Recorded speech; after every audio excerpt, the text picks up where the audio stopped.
Good afternoon, everyone, and welcome to the Preparing for SOPA webinar.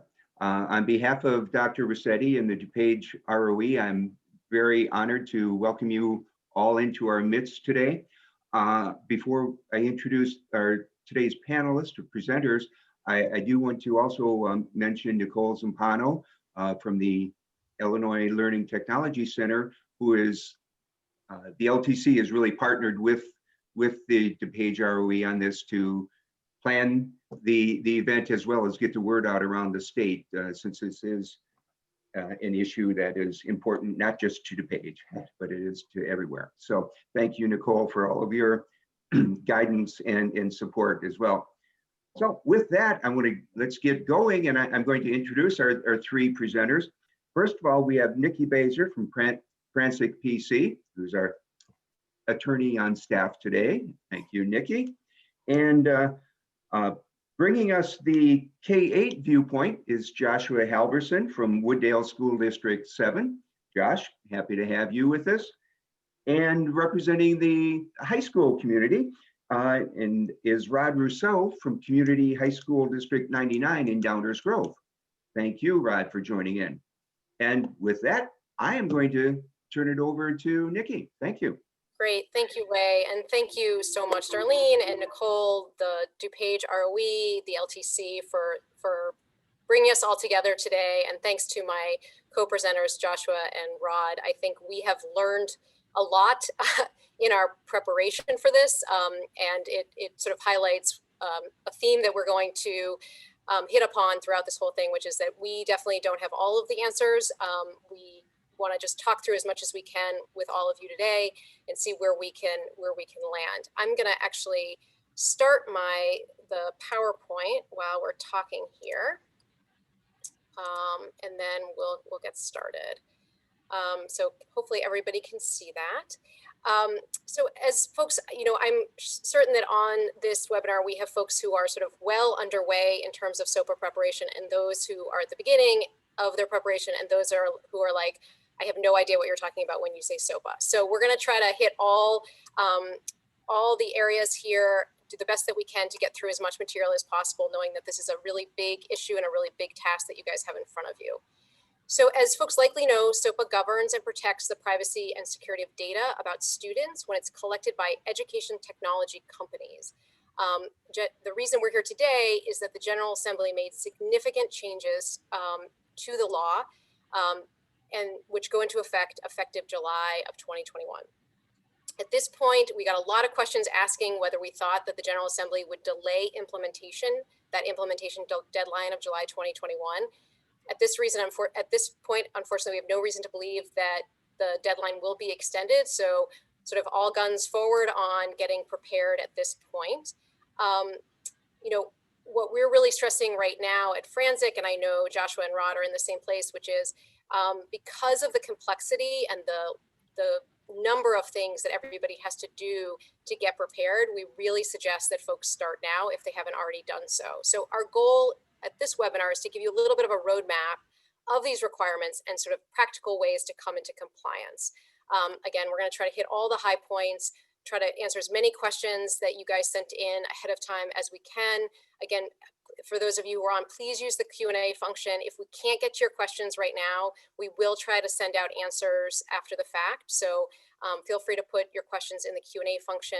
Please don't put them in the chat function. It's really hard for us to monitor the chat function.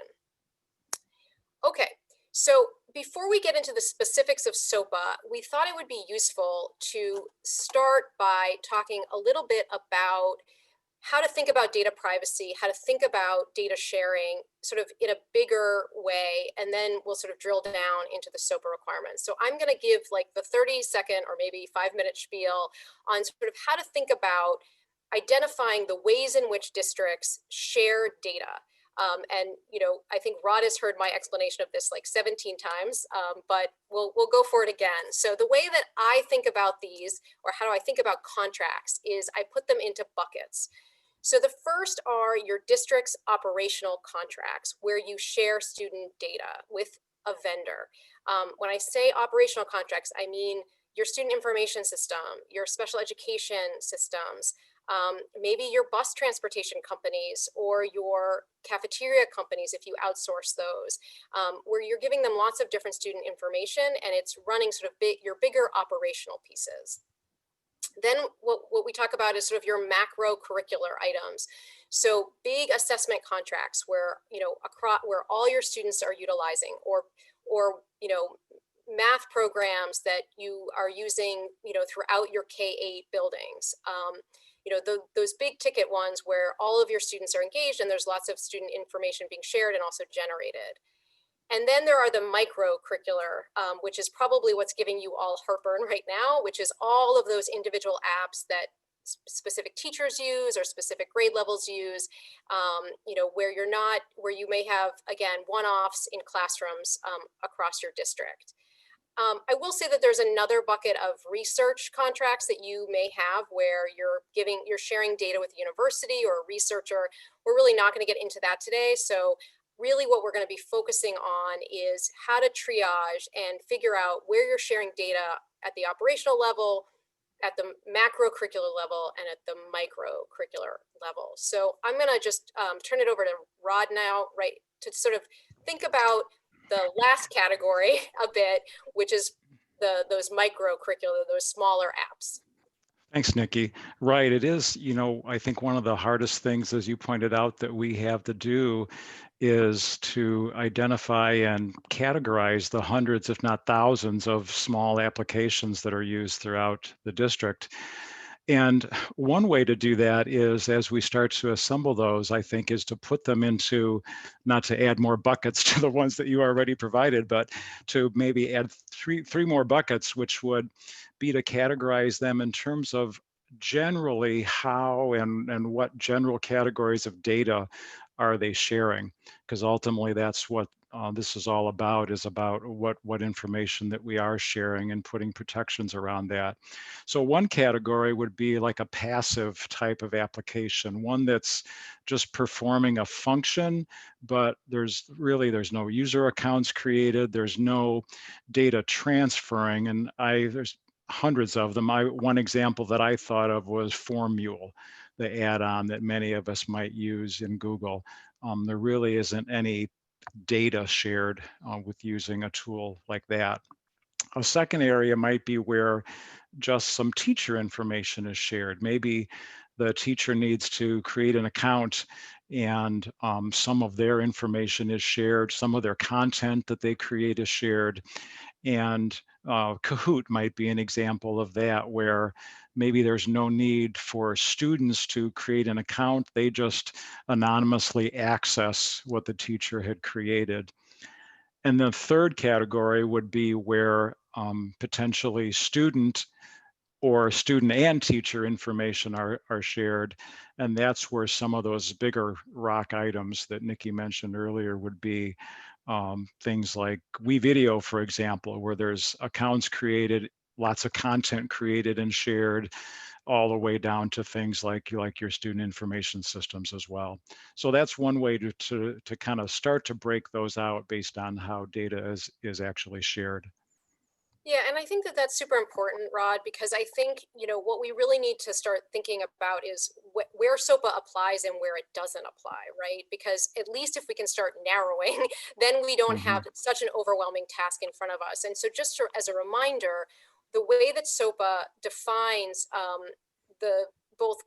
want to talk a little bit about how it defines covered information, because this is the information that you're sharing that is important in terms of student information, or in some cases parent information, that is implicated by SOPA. So it's any information that is created or provided to an operator by a student or the student's parents in the course of using their site or application, or gathered by the operator. So when you were talking, I think it's important to think about not only the information you're sharing, but also, as you talked about, the information that's being generated within the program, the application.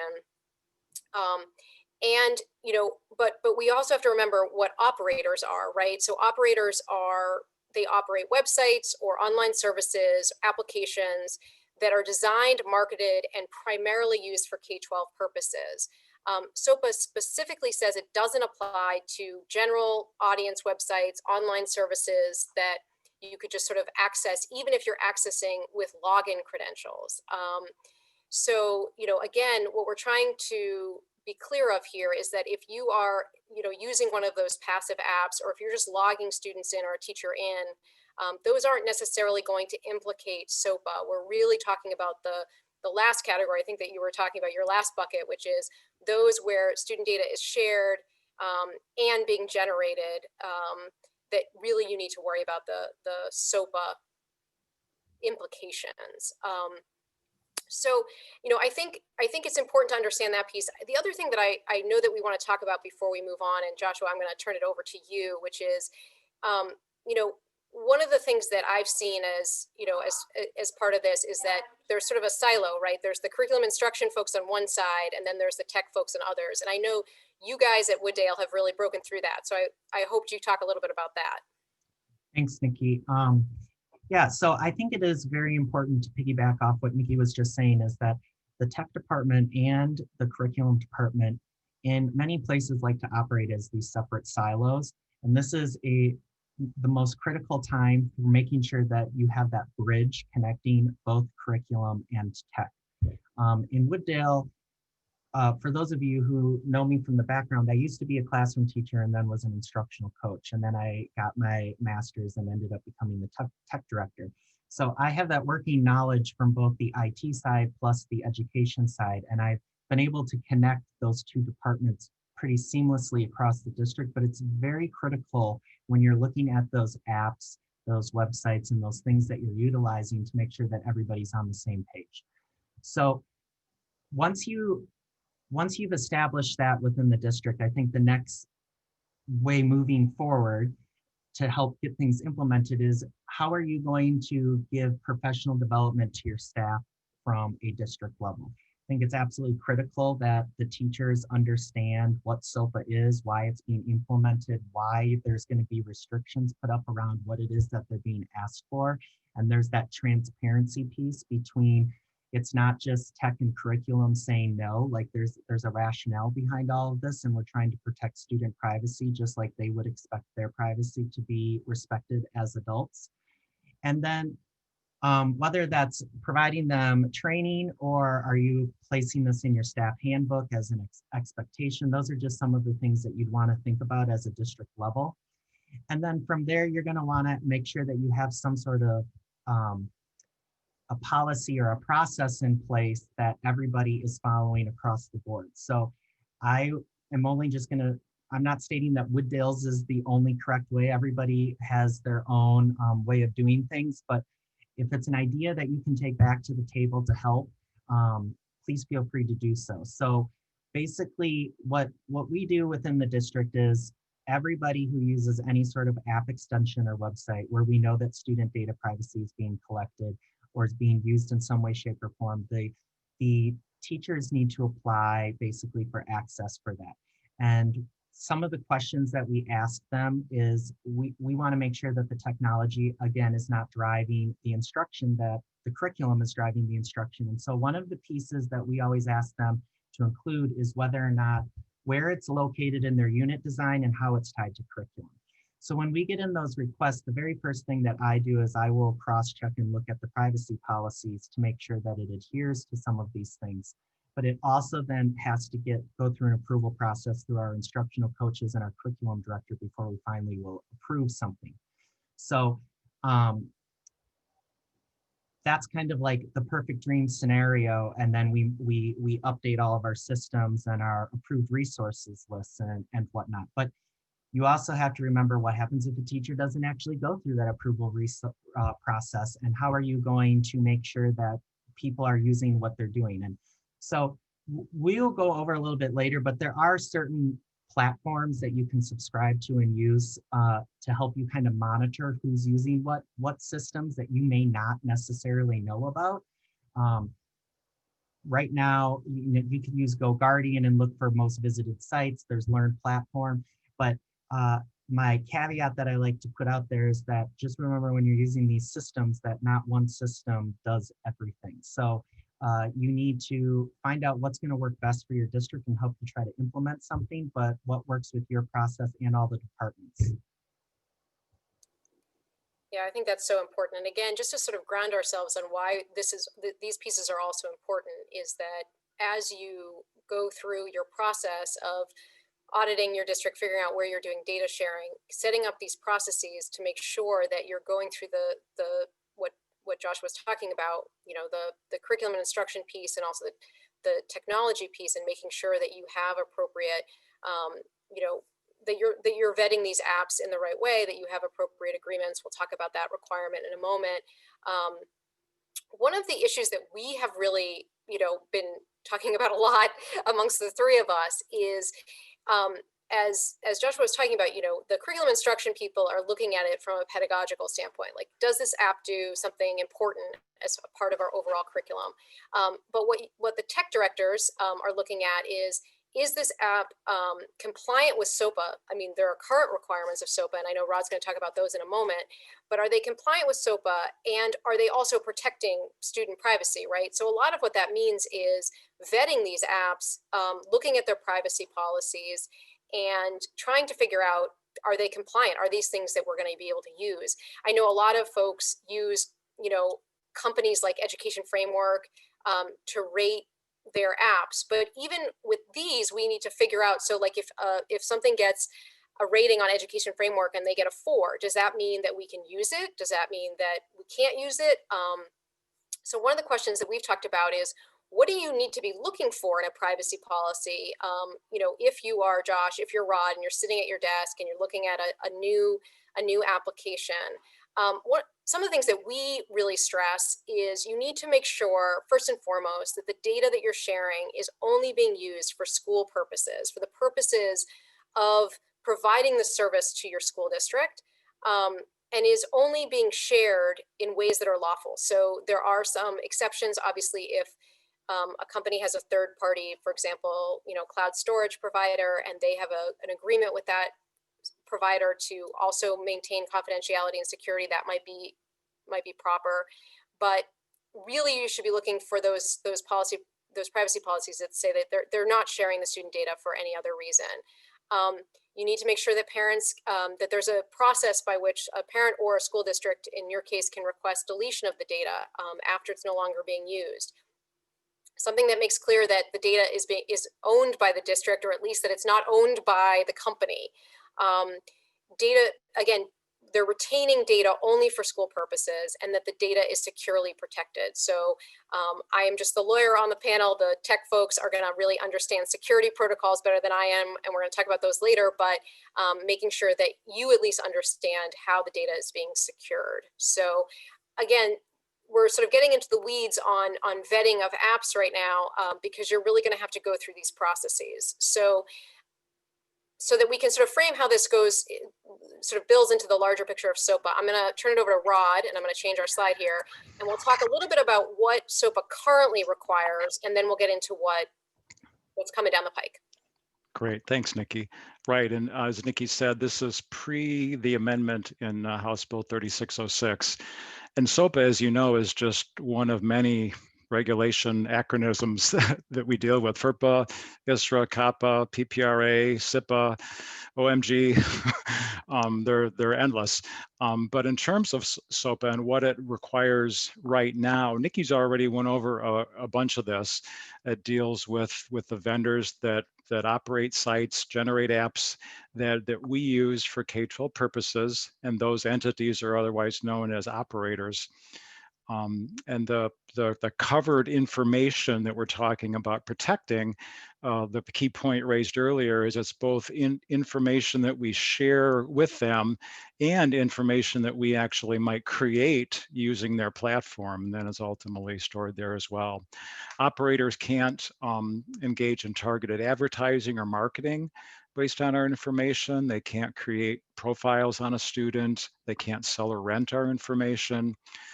They really can't disclose the information for any purpose. And they also, as Nikki mentioned, just like we as districts now have to maintain reasonable security practices, operators do as well. They need to delete student information if requested to do so, and they need to have a published privacy policy. We need to be able to go and access that and see what that is. Important to note, whoever might be on the webinar, these apply to public and non-public schools, but the newer provisions don't apply to private schools. Great. So let's talk about the new requirements of SOPA. So the first thing that we're going to talk about is data sharing agreements. So we have always recommended that districts use data sharing agreements, particularly for those with those vendors that they're sharing a lot of private student information.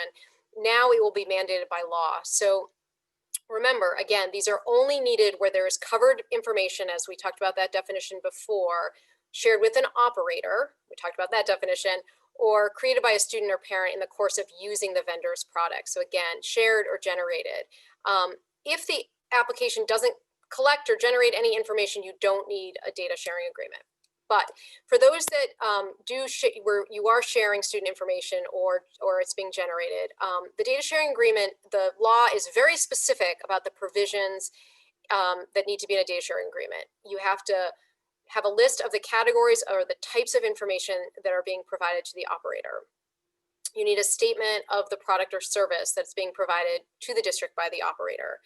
You need a statement related to FERPA about the fact that you're sharing this pursuant to the school officials exception under FERPA. There are a number of provisions related to breach that you need to have in your agreement. A statement that the district has to publish that data sharing agreement on its website, and a provision requiring the operator again to maintain reasonable security procedures and practices. Our data addendum has always had a lot of these points, and we definitely have an updated one that we're happy to work with districts on. I know Rod in a moment is going to talk a little bit about some statewide efforts.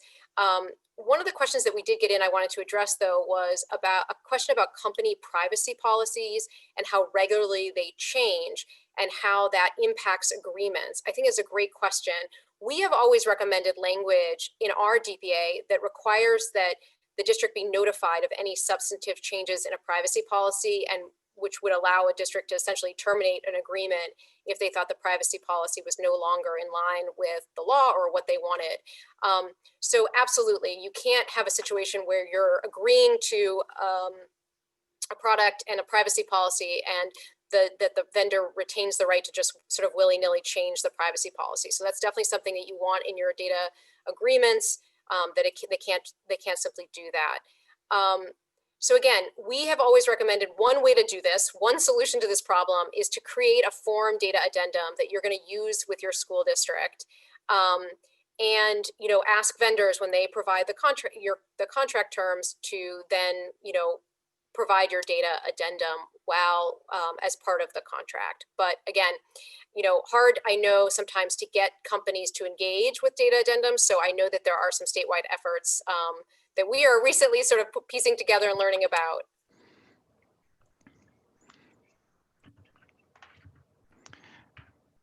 And I'll go ahead and share about that, Nikki. Is that all right? Yeah, absolutely. Sorry, Great. Rod, go ahead. No. Yeah, we, as Nikki said, just over the past weeks or even days, we've been learning about this in gangbusters, it seems. And many of us have encountered vendors that have just such a wide presence have said, no, I'm not signing a privacy agreement with you. You mean I got to sign it with every district? And it would just make so much sense if there was a centralized process that we could use for that. Well, there does happen to be a national data privacy agreement, Ndpa it's referred to as, and it's a standard student data privacy agreement that's actually in use by a number of states. It has been for quite a while. California and other states that have been doing this for a while have this agreement in use. And generally the way it works, as we understand it, is that this national privacy agreement is signed by the provider, by the operator, and by an initial school district that signs on with that operator. And then other districts who are using the services that operator provides there's an Appendix E of that. It's called General Offer of Privacy Terms. And what it does is another district can execute just that Exhibit E of that contract with that operator.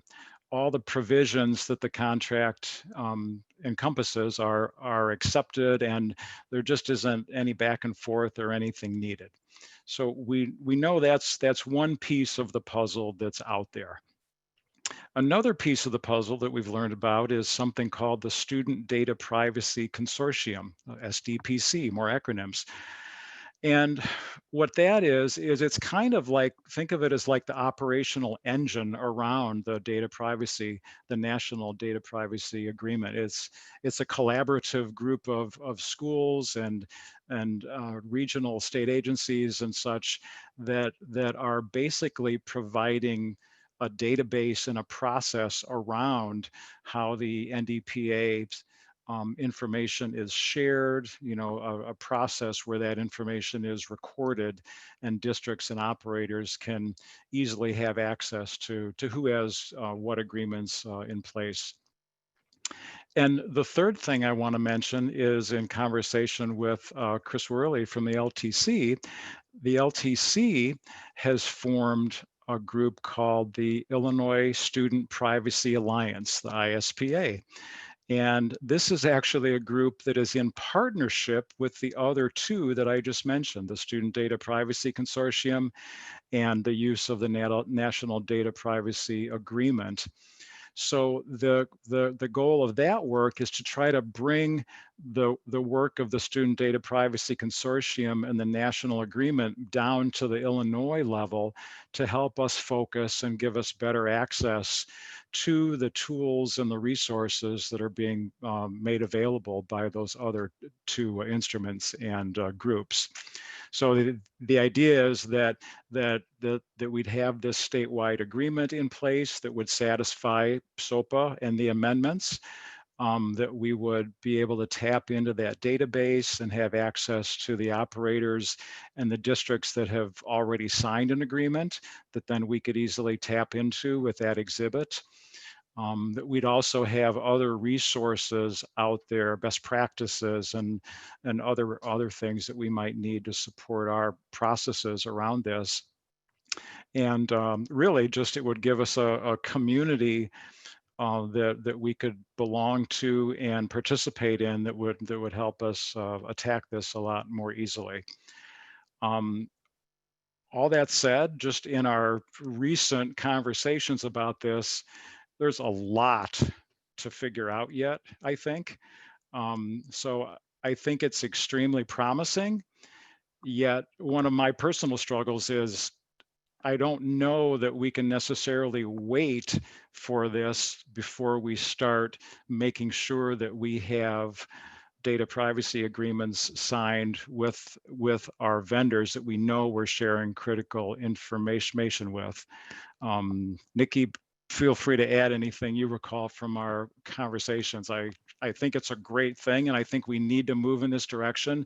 It just seems like there's still a lot of moving parts, and it hasn't really settled in yet. Absolutely. I think you summarized it beautifully, Rod. I think, again, if we could find a way to get big vendors, particularly, or lots of the little vendors to sort of sign on to these sort of big agreements and everybody could sort of tap into those, it'd be a great way to do it. Again, at this point, if folks are looking at agreements that are coming up and expiring, or you need to get compliance into place, this is probably not an immediate solution. But again, we'll keep you to the extent that we know, and I know the LTC's on this webinar, and they are keeping everybody posted.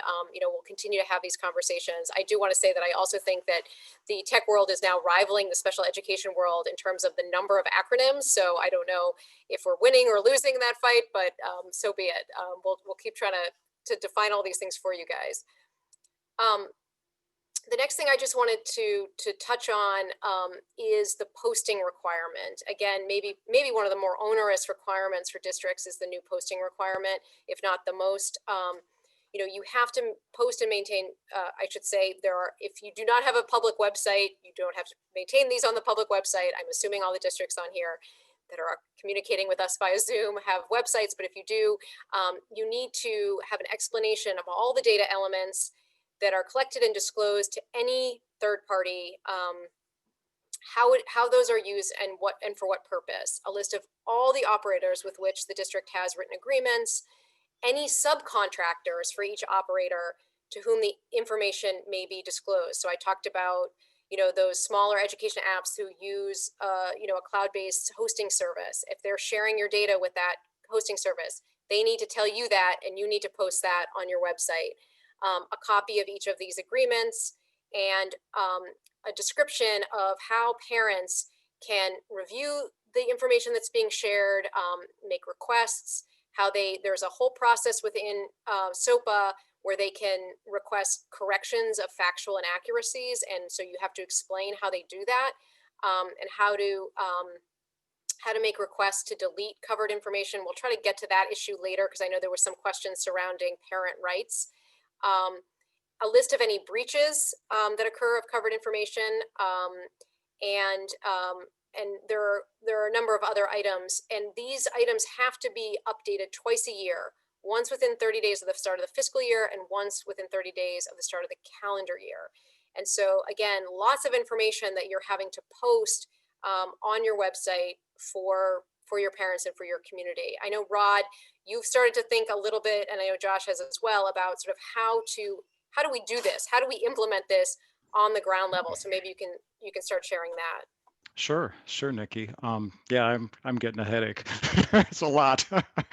One thing that I think is critical is, I'm sure virtually everyone has, but if you haven't yet, please get your leadership on board.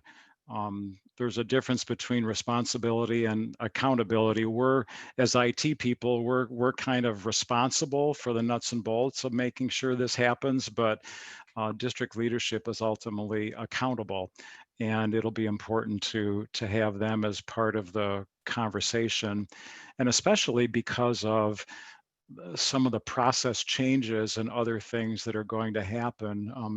Change is hard, so it's important to have them understand and definitely have them in the loop and have their support. One of the things that we've done is basically just start with looking at those applications that you pay for out of your IT funds. That's a pretty easy list to get together. And oftentimes in that list are some of the major applications that you use in the district in terms of information that you share. You can also solicit from other district and building leaders for maybe other applications that other areas purchase that don't necessarily come through IT, just to kind of start with those. And then I think, as Josh mentioned, there are other tools, Learn Platform, Catch On, Better Cloud, assortment of others that can help look at what applications are people accessing through their browser, what applications, if you're a G Suite user, what applications are authenticating to your G Suite environment where users are potentially sharing their address book, their calendar, their drive. So those are handy tools, although pretty frightening when you look at the numbers of applications that is true. In our district, we use Learn Platform, and we've used Better Cloud in the past as well. And when I look at the applications that those discover that people are using, easily 3,000 or 4,000 come up on the list. So it's definitely a matter of triaging those.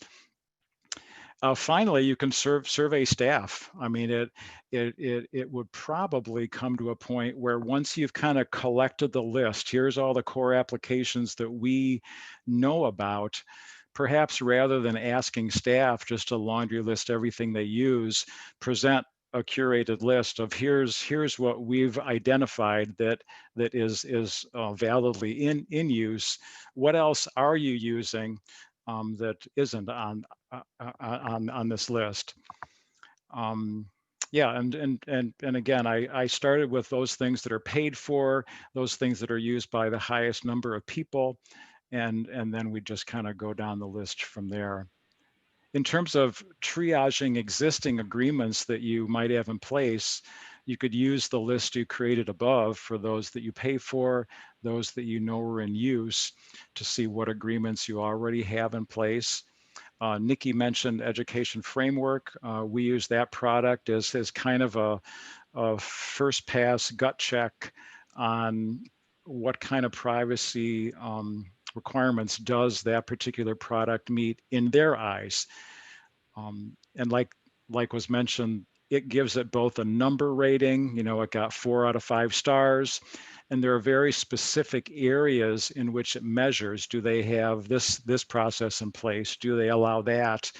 We've chosen to not look at the rating number, and we actually look at the specific areas in which they either meet or don't meet to guide us in terms of how they meet our privacy needs. And then finally, like what was mentioned, the shared data items, that's a critical aspect of this. For those applications that we need to worry about, we need to define the scope and nature of those data elements that are shared. And if covered information is shared, then we need to move into secure a data privacy agreement of some kind. It's a lot, and all I can say is just start, and a little bit at a time. Absolutely, Rod. And I shared a lot of the same frustrations and anxiety that I know many of you are feeling too, about just where do you even start. And I think just to reiterate what Rob was just saying is that if you really focus in on those core tech products that you are already paying for from your tech budget, most of, or the curriculum side of resources, that is going to be hopefully 75 to 80% of your privacy student information stuff that you need to take care of. It's implementing all of those one-hit wonders that each individual teacher is using within their classroom, and being able to find those and then making sure that they're either eliminated or that you execute those contracts with those companies. So once you have all of that stuff done, as Nikki was saying, you have to display that or post it and update it twice a year on your district's website. So there's been some questions about what exactly does that need to look like? How does it look like? It can be as basic as just a simple table where you list out your vendors to the left, and you have your systematic categories that you have to account for, and you just fill in the blanks. So as a reminder, you have to include the operator name, the site application and the service, the data element that's being covered or the information, how that covered information is actually being used within the district, the purpose, and then you could just link in a copy to that contract that you have.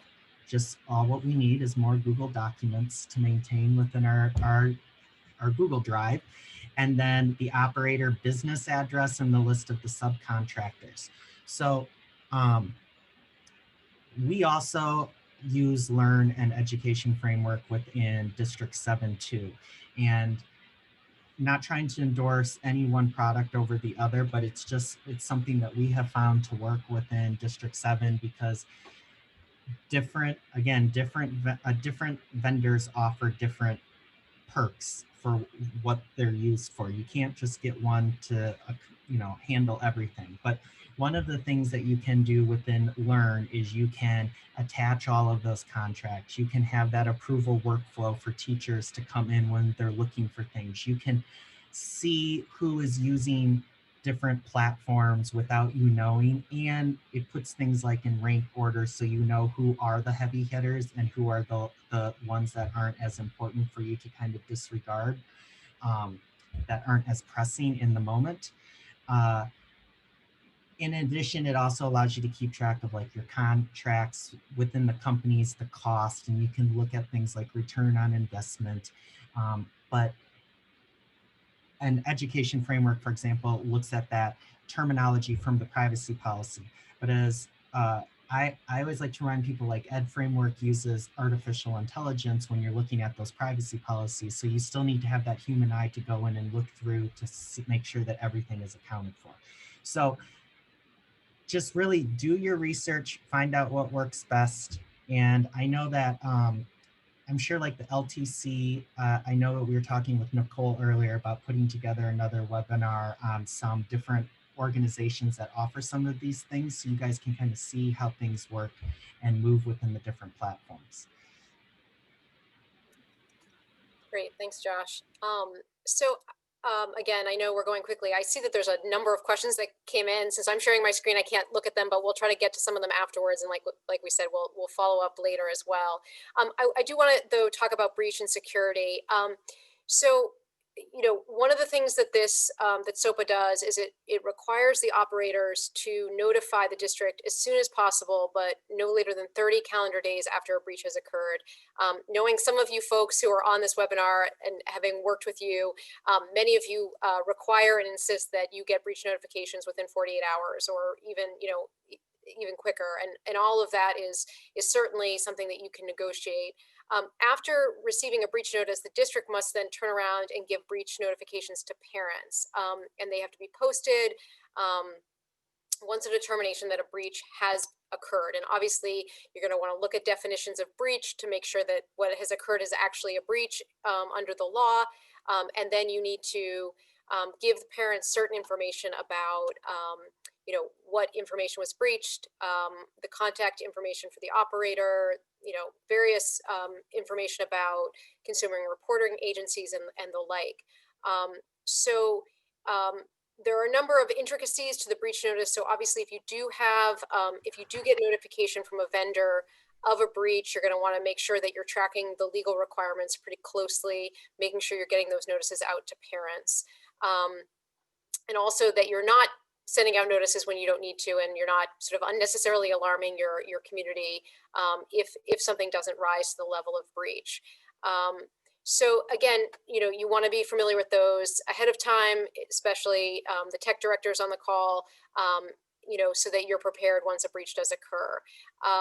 Again, there's a new definition of breach within the law, so you should take a look at that and make sure that you understand, so that you know it when you see it.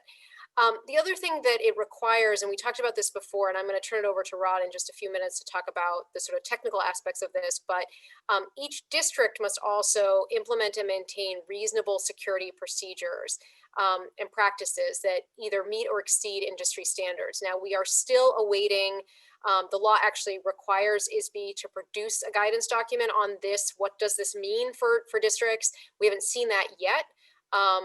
So, I know that one of the things that Rod will talk about in a little bit more detail on the technical side is that the LTC has come out with some recommendations in this regard and is working with ISB to see if those are the ones that ISB are going to adopt. But at this point, we're still awaiting ISB's specific guidance on this. But obviously, you should be thinking about what reasonable security measures look like for your district. And with that, I'm going to turn it over to Rod.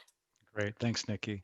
Just to go back, just to accentuate one point you mentioned about breach, is that language really matters. Whenever you have something happen in your network, even if you think information might have been breached, always call it a security incident. Whatever happened initially, it's always a security incident until you've processed it, you've talked with your legal counsel, and you're certain that a breach has occurred. Once you publicly use that word breach, then as Nikki described, a lot of those things kick in that are out of your control. So I just like to always stress that whatever happens, it's a security incident first, and then only if determined, then it becomes a breach. And like Nikki mentioned, just the importance of having your templates, your communication templates, processes ready to go in advance. So let's talk about reasonable security. As Nikki said, ISB is going to create a document for us that defines what that means. The LTC has created their recommendation for what that means in the hope that ISB will adopt most or all of that. But as of yet, we really don't have official word from ISB. And what the LTC is recommending is that we use the CIS top 20 controls. CIS is Center for Internet Security. You can just look up CIS top 20. And there's actually 20 top level controls within CIS.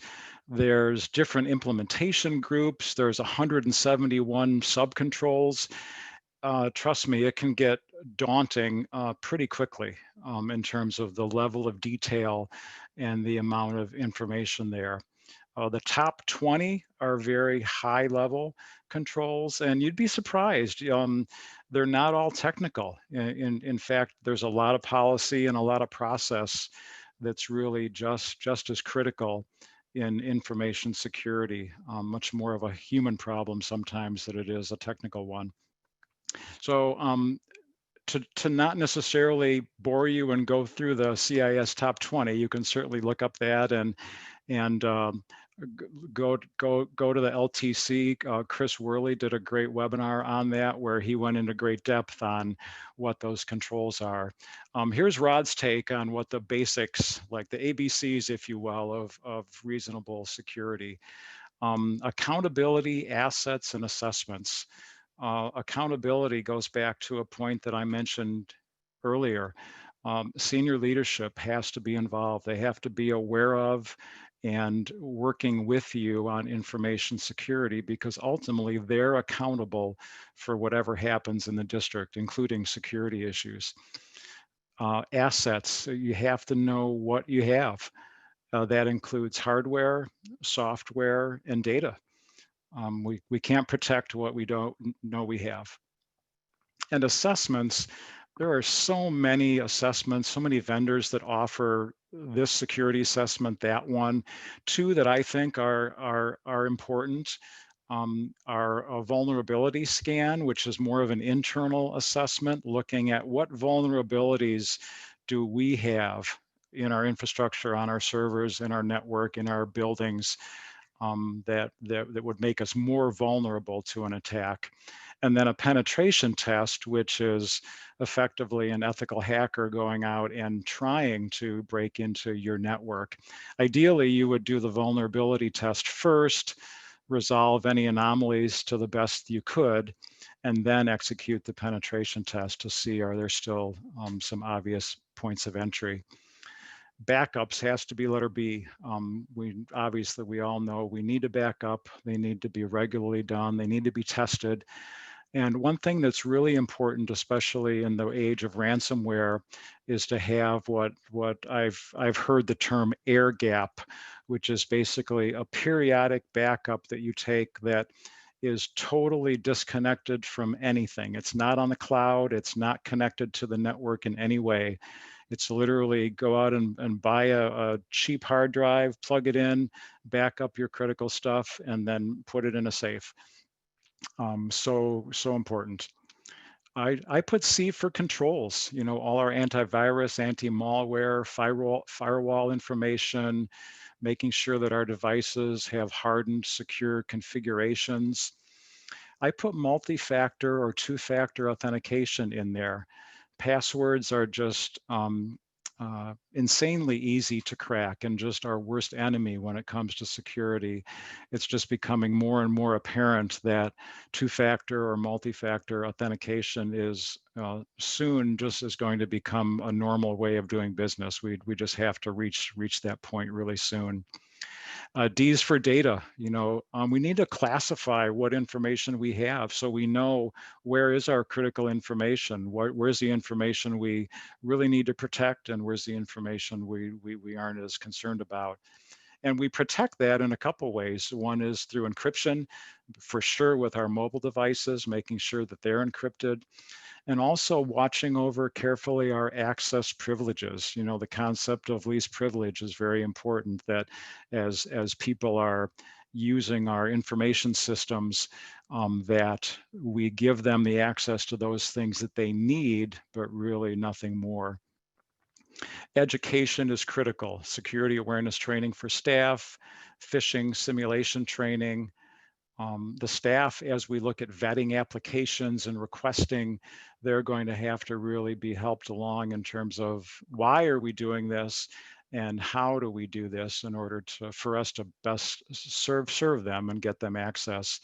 And again, leadership, we're just going to need to really continually educate them on what we're doing, what's important, why it's important, and what their role is, because their role is critical. And then we just need to manage everything that we have through our passwords, our pass management, vulnerabilities, and such. And finally, planning, whether it's the incident response planning that we referred to earlier, disaster recovery planning. In order for disaster recovery planning to really be effective, before that, we need to, again, involve leadership and look at a business impact. What are the impacts of certain areas if we were to lose data, lose capability? How long could we be without those services? And how much money is the district have to spend to achieve whatever time frame is too long for those to be out? So a lot of planning, a lot of information there. That was a mouthful, but that's my summary. And again, please refer back to Chris's presentation at the LTC. He did a great job showing you what the CIS top 20 are. Super helpful. So I think we're going to try to I know we have about 9 minutes left, so I think we're going to try to run through some of the other pieces of the law. Josh, I know part of the privacy and security is to designate an optional designation of a privacy officer. So I don't know, are you guys doing that at Wooddale? We'll be doing the privacy officer. Full transparency, we're not 100% sure what that's going to look like. I'm sure at the beginning it's going to include both myself, but ideally, in my mind, it would fall onto our student data information specialist that maintains all of that data. And the idea is just to have a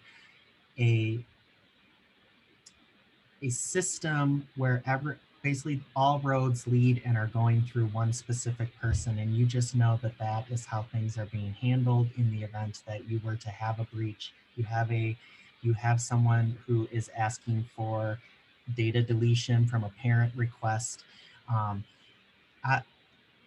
of the mindset, you have pros and cons for both. I like everyone to kind of have their own responsibilities, because you know that you can kind of divide and conquer the task at hand. But the opposite end, which I know many of us are small districts like Wooddale is ourselves, is that you kind of have to do some cross training in some of this too, and name people, more than one person, in the event that that person is not there, you need backup, because you just want to make sure that things continue to run smoothly. So yeah, we're not 100% how that's going to look yet, but just like everyone else, we're still learning. Yeah, I think that's right. And, you know, I was looking through IASB's procedure document that they've attached to their new policy on SOPA. And there's some interesting ideas there too about how to sort of, you know, delegate various responsibilities to various folks in the district. And I think in keeping with what Rod was talking about in terms of leadership and security, and Josh, what you were talking about in terms of having various points of contact for these issues. So I think all of that is super important. Okay, so as we near the end here, we'll try to run through some of these other important pieces. I do want to mention policy. As I mentioned, IASB, you know, has a policy. We have a slightly different one that we've drafted that we're happy to work with districts on. But you do need to create a policy specifically about who can sign contracts with operators. And I think this is really important. Just to recap and sort of bring this back to our first conversation, which is you've got all of these different applications throughout the district. And one of the ways to sort of contain this is to make sure it's very clear in your policy which employees are actually authorized to enter into agreements, even those click wrap type agreements that you may have with one-off apps. So, you know, again, these are for operators with whom student information is provided or is generated. And so the key is to make sure that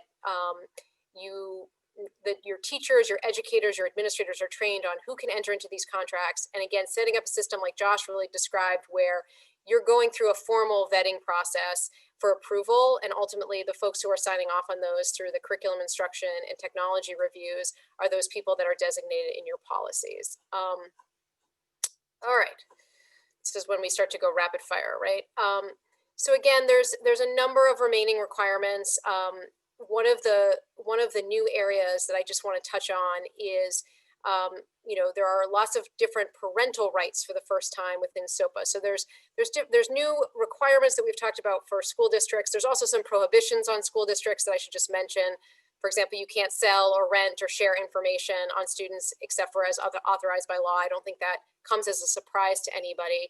But there are these new sort of parent rights, notice requirements for districts. We talked about the breach requirement. There are some requirements if parents want to challenge the accuracy of the information.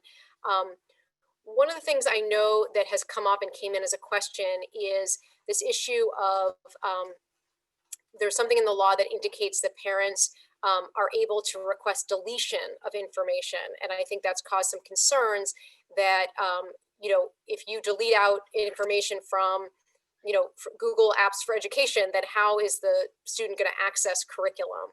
And it's sort of a roundabout way for parents to opt out. That's not how I would read the law. I think first, to the extent that any information is student information or student records as defined by the Illinois Student Records Act, School Student Records Act, those districts have to maintain those records. Parents don't have an automatic right to just delete educational records. There's a process in Ispa. If you're preparing or generating education records with a vendor, you cannot, you're not going to agree to sort of a wholesale deletion. I think also, again, if you are sharing information with a vendor as a critical piece of curriculum, I think that you're going to have to explain to parents that, complete deletion of their student records from those vendors is just simply not possible and not something that can happen.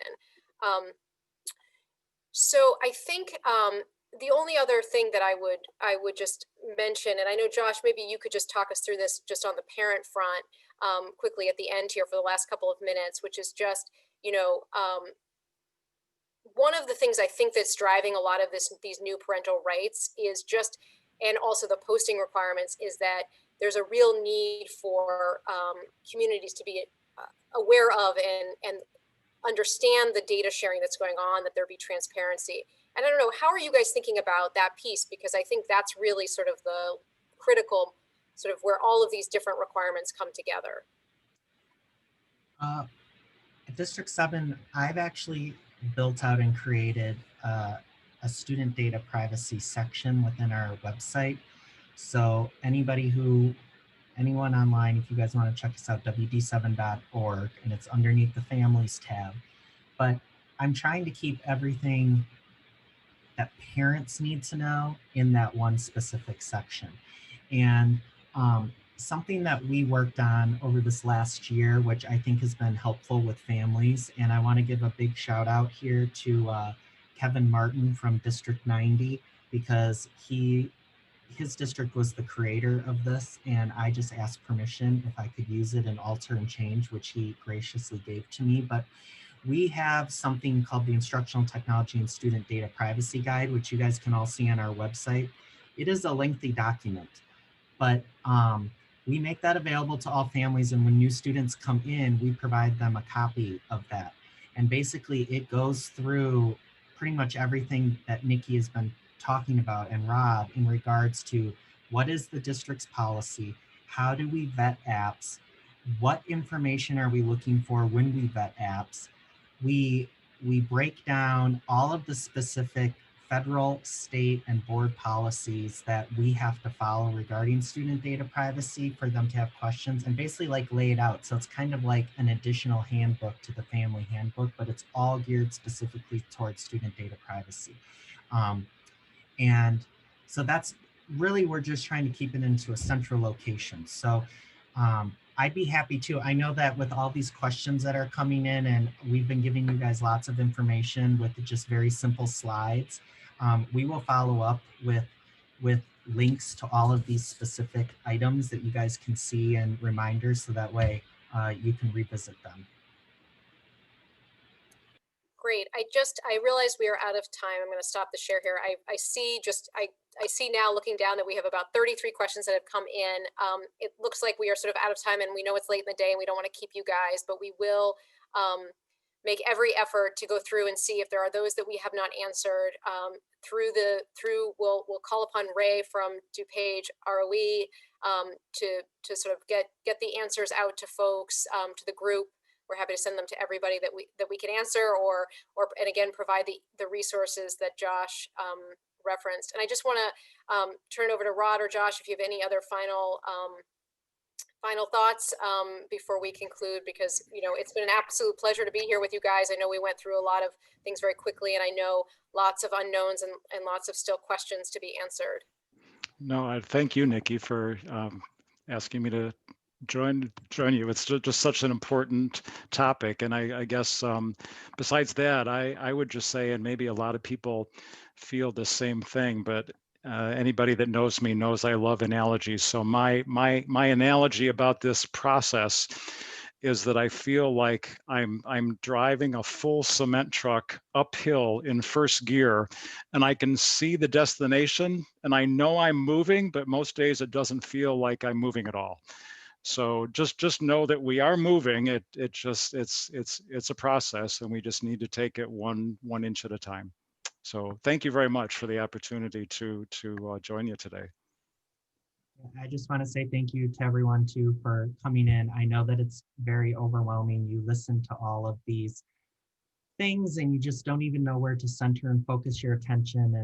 And I've had your cement truck analogy many times, still do today, but I just slowly put one foot in front of the other. And I know it's like the 2020 saying of the year, but we really are all kind of in this together. So we should rely on each other as resources. Feel free to reach out to any of us if you have questions. I'm more than happy to share things that we've done in the past. And we're tweaking and changing things as we move forward too. And thanks to you, Nikki and Rod, as well, because I've learned a lot over the last week just as we've been putting this presentation together. So I appreciate it. Great. Well, thanks so much, everybody, for coming. And again, we'll get to your questions, and we appreciate all of your time and attention. Okay. And on behalf of the DuPage ROE, thanks to Nikki, Joshua, and Rod for your time and your expertise that you shared with all of us today. And yes, we will be working with you to get those questions and get them answered. And we'll work with Nicole at the LTC so that we can get those that information out on a wide-based spectrum. So thank you very much. And we're going to stop the recording now. And this recording will be posted on our website eventually too, and we'll get that word out. So thank you all very much and have a good night.